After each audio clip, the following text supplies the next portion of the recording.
안녕하세요. 부자 오빠입니다. 이번 영상에서는 우리가 왜 개별 종목이 아닌 ETF에 투자해야 되는지, ETF의 장점 위주로 말씀을 드릴 건데, 오해하시면 안 될 게, 개별 종목은 무조건 구리다. 이런 얘기가 아니고요. 알아서 걸러 들으시겠지만, 이 짧은 시간에 모든 내용을 다 다룰 수 없기 때문에, ETF의 장점 위주로만 말씀드리겠습니다. 자, 예를 들어서, 우리가 반도체에 관심이 많다. 그럼 TSMC나 삼성전자, 인텔, AMD, 퀄컴, 엔비디아, ASML 뭐 이 정도 기업들에 많이 투자를 하시겠죠. 특히 국내에서는 삼성전자와 엔비디아 인기가 굉장히 많습니다. 또 요즘에 버핏이 한 5조 정도 TSMC에 투자를 하면서 인기가 또 많이 높아졌죠. 이렇게 개별 종목에 투자를 해도 되지만 약 30개 반도체 기업을 모아놓은 필라델피아 반도체 지수라는 게 또 있거든요. 근데 이 지수 안에는 제가 방금 전에 언급했던 AMD, 인텔, TSMC, 엔비디아, 퀄컴 이런 기업들이 거의 다 들어가 있습니다. 여기서부터 이제 진짜 중요한 부분을 말씀드릴 건데 예를 들어서 CPU 분야에서는 AMD와 인텔이 경쟁을 하고 있는데 이 두 기업 모두 여기 들어가 있단 말이죠. 그럼 어떤 기업이 더 잘 나가든 못 나가든 내가 필라델피아 반도체 지수에 투자하고 있다면 크게 신경 쓸 필요가 없습니다. 어디가 이기든 그 자체로 나에게 이득이 되니까요. 근데 만약에 내가 인텔에 투자하고 있는데 AMD가 너무 잘 나가고 인텔이 막 하락 추세로 걸어가고 있다. 그럼 나는 큰일 나는 거죠. 인텔 주가가 하락할 가능성이 높아지기 때문입니다.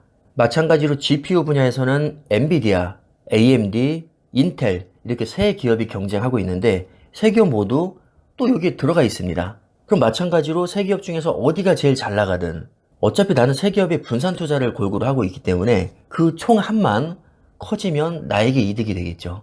앞으로는 인공지능과 자율주행이 많이 뜰 거라고 하는데 자, 그 분야에서 GPU가 처리 능력이 굉장히 효율적입니다. 그래서 GPU 전망이 굉장히 밝은데 특히 엔비디아가 많이 각광을 받고 있죠. 근데 아무리 잘 나가는 엔비디아라고 할지라도 언제 막갈지 모르는 일이거든요. 지금은 최고로 잘 나가지만 10년 후에도 최고의 자리를 지킬 거라는 보장이 없습니다. 막말로 인텔이나 AMD에게 역전당할 수도 있는 거죠.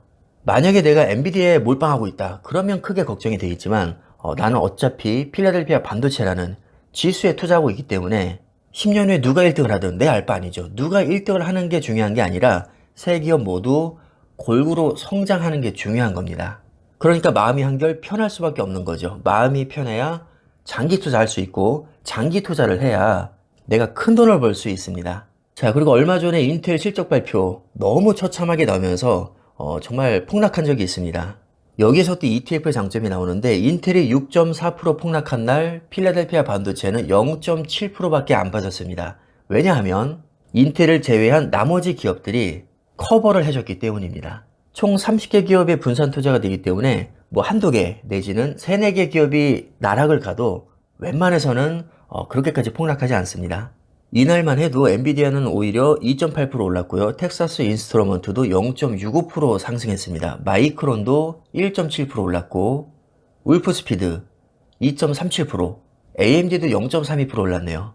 이렇게 오른 기업들도 많이 있었기 때문에 인텔이 6.4% 폭락했음에도 불구하고 전체 지수는 0.7%밖에 하락하지 않았던 거죠. 자, 그럼 이제부터는 실제 수익률을 한번 보여드리겠습니다. 아마 이거를 보시면 확 체감이 되실 겁니다. 최근 1년간의 수익률, 엔비디아 마이너스 7%, 반도체 지수인 SOXX 마이너스 8.8%, 별로 빠지지 않았죠.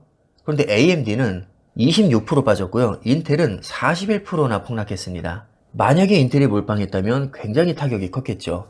근데 SOXX가 그렇게 많이 빠지지 않은 것으로 봐서는 반도체 자체는 그렇게 나쁘지 않았던 것 같습니다. 왜 인텔만 유독 많이 빠졌냐?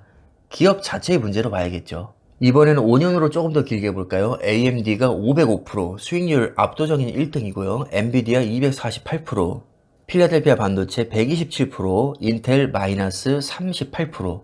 역시 5년 수익률도 인텔이 꼴찌고 반도체 지수는 127%, 어중간한 수익률이 나왔습니다. 만약에 AMD에 투자했다면 대박이 났겠네요. 여기서 우리가 알 수 있는 것은 지수라는 것은 여러 개 기업을 모아놓고 그것을 평균 낸 것이기 때문에 수익률도 좀 어중간하게 나올 가능성이 높습니다. 반면에 개별 종목은 뭐 아니면 도죠. AMD에 투자했다면 대박, 인텔에 투자했다면 쪽박, 반도체 지수 자체에 투자했다면 중박, 대략 이 정도로 이해를 하시면 됩니다. 그러니까 마음 편하게 투자하기에는 지수가 편한 거죠. 이번에는 AMD와 인텔만 제가 비교를 해볼 건데 12년간의 흐름을 보겠습니다. AMD 910%, 인텔 45%. AMD에 투자했다면 초대박이 났고 인텔에 투자했다면 뭐 쪽박까지는 아니지만 정말 재미가 하나도 없었을 겁니다. 자, 이렇게 개별 종목은 내가 어떤 종목을 고르느냐에 따라서 성과가 굉장히 많이 달라질 수 있습니다. 지금에 와서 보면 AMD에 투자했으면 대박 났겠네? 우리가 이렇게 쉽게 생각할 수 있지만 과거로 돌아가서 AMD에 12년 동안 존버하기란 결코 쉽지 않았을 겁니다. 왜냐하면 AMD는 상장 폐지 위기도 여러 번 겪었거든요. 2012년에 지금의 CEO인 리사수가 합류를 했는데 이때 당시의 상황이 어땠냐면 불도저라는 CPU가 완전히 폭망했습니다. 그래서 AMD 주가도 20달러에서 1, 2달러로 완전히 주저앉았고 무디스에서는 투자 부적격 등급으로 지정을 합니다. 자, 이런 상황에서 누가 AMD에 투자를 할 수 있을까요? 당연히 손절하고 나왔을 가능성이 높겠죠. 그때 당시 인텔 CEO는 이렇게 말합니다. AMD는 이제 다시 재기하지 못할 회사다. 그러니까 AMD 이제 신경 끄고 퀄컴이나 신경 쓰자. 이렇게 공식적으로 얘기합니다. 근데 이때도 다른 경쟁자는 없었거든요. 인텔과 AMD가 유일하게 경쟁을 하고 있었는데 자, 이런 상황에서 AMD에 투자하는 게 상식적인 판단입니까? 그렇지 않죠. 당연히 인텔에 투자하는 게 전망이 밝아 보입니다. 왜냐면 AMD는 이제 망할 것 같은 회사니까요. 근데 갑자기 2017년에 AMD가 라이젠이라는 정말 혁명적인 CPU를 출시하고 이게 초대박을 칩니다. 2018년에는 블룸버그 50대 기업의 이름을 올리고 2019년에 3세대 젠2를 발표하면서 CPU 시장을 또 한 번 뒤엎어버립니다. 그리고 2020년에 젠3를 출시하면서 또 초대박을 치죠. 자, 다시 과거 수익률로 돌아가서 2012년에 망할 것 같던 AMD가 2018년부터 갑자기 급등하기 시작하는데 만약에 AMD라는 개별 종목에 투자했다면 버티기가 쉽지 않았을 겁니다. 진작에 털고 나왔겠죠. 그런데 반도체 지수에 투자했다면 얘기는 달라집니다. AMD가 망해도 다른 기업들이 있으니까 그냥 안고 갔을 거라는 말이죠. 그럼 AMD가 2018년 이후에 크게 떡상한 그 상승분을 내가 다 먹을 수 있었던 겁니다. 이런 식으로 30개 반도체 기업이 각자 다른 주기로 오르고 내릴 텐데 사실 어떤 기업이 갑자기 치고 올라갈지 또 어떤 기업이 갑자기 맛이 갈지 예측하기가 너무나도 어렵습니다. 인텔만 해도 이렇게 맛이 갈 줄 몰랐고요. AMD만 해도 다 죽어가던 회사가 이렇게 살아날 줄 몰랐습니다. 자, 그러나 확률적으로 반도체라는 파이 자체는 커질 가능성이 매우 높습니다. 왜냐하면 4차 산업혁명, 인공지능, 자율주행, 클라우드 서비스, 빅데이터, 드론, 로봇, 메타버스, 가상현실, 증강현실, 자, 이런 것들이요. 앞으로 발전하면 발전했지 퇴보할 일은 아무리 생각해도 없을 것 같습니다. 게다가 전기차, 심지어 그 흔한 전기차만 해도 내연기관에 비해서 반도체가 훨씬 많이 들어갑니다. 누가 봐도 내연기관은 이제 지는 애고 전기차는 뜨는 해죠. 요즘에는 햄버거를 먹으러 가도 대부분 사람이 아닌 키오스크로 주문을 받더라고요. 자, 그 키오스크가 결국에는 다 반도체 덩어리입니다. 그 다음에 무인 점포 많이 생기고 있죠. 우리가 계산하는 계산대 다 반도체 덩어리입니다. 여러분들이 지금 유튜브를 통해서 제 영상을 보고 계신데 제 영상은 데이터 센터에 저장이 되고요. 데이터 센터에는 낸드 플래시, 서버 D램, 서버용 CPU가 필요합니다. 결국 이것도 다 반도체 덩어리입니다. 그리고 스마트폰 다 반도체죠. 컴퓨터로 보는 분도 계실 텐데 그것도 다 반도체입니다. 여기 인텔 CPU, AMD CPU, 엔비디아 그래픽카드, AMD 그래픽카드, 인텔 그래픽카드, 삼성전자 램, 마이크론 램, SK 하이닉스 램, 또 SSD도 삼성전자, 하이닉스, 마이크론, 키옥시아, 웨스턴 디지털 이런 SSD가 들어갈 텐데 결국 이것도 다 반도체입니다.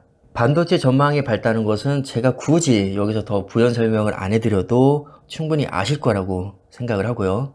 복잡하게 생각할 필요가 있을까요? 그냥 반도체 섹터 자체에 투자를 하면 됩니다. 그게 바로 필라델피아 반도체고 필라델피아 반도체 지수를 기반으로 만든 ETF가 SOXX, SOXQ 3배짜리로는 SOXL이 있습니다. 그리고 반도체 2배짜리 USD도 있죠.